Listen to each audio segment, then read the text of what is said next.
said that independence will be the first line of your manifesto. How do you deliver that? Well, independence, of course, will be, as we've said and you've repeated, line 1, page 1 of the manifesto. And what we'll end up doing if we win the general election, that's my goal, of course, to win the general election in Scotland, is use that as a mandate to begin negotiating with a future UK government on how we give democratic effect to independence. And does win mean a majority?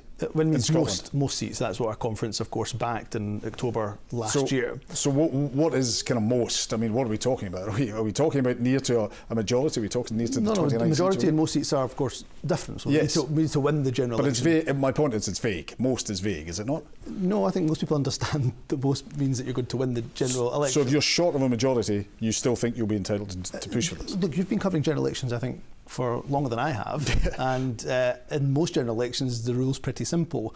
The winner of the general election is the one that wins the most seats. So we intend to win the most seats. But look, ultimately, we can talk about process. I'm happy to always do that.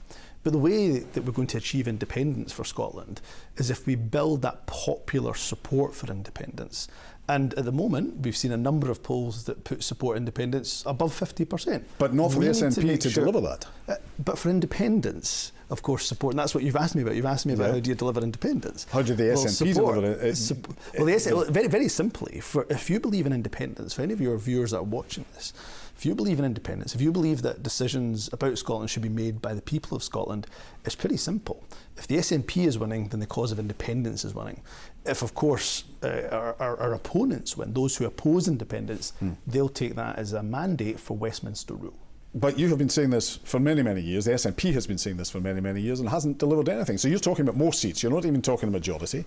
Previously, you've had, what, 48 seats in 2019? That was more than 80% of the seats. Well, Westminster said no.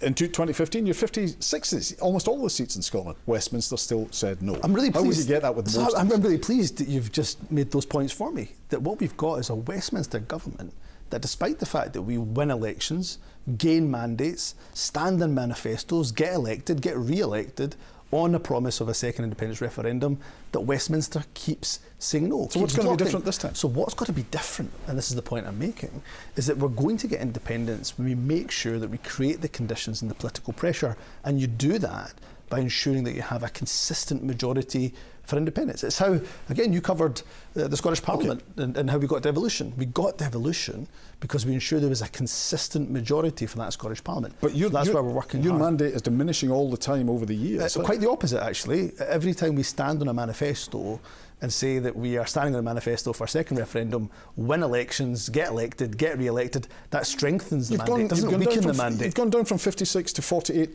to now you're talking about most. I mean, it's quite a significant difference. Again, you have covered elections. I've watched elections. I've been involved in elections.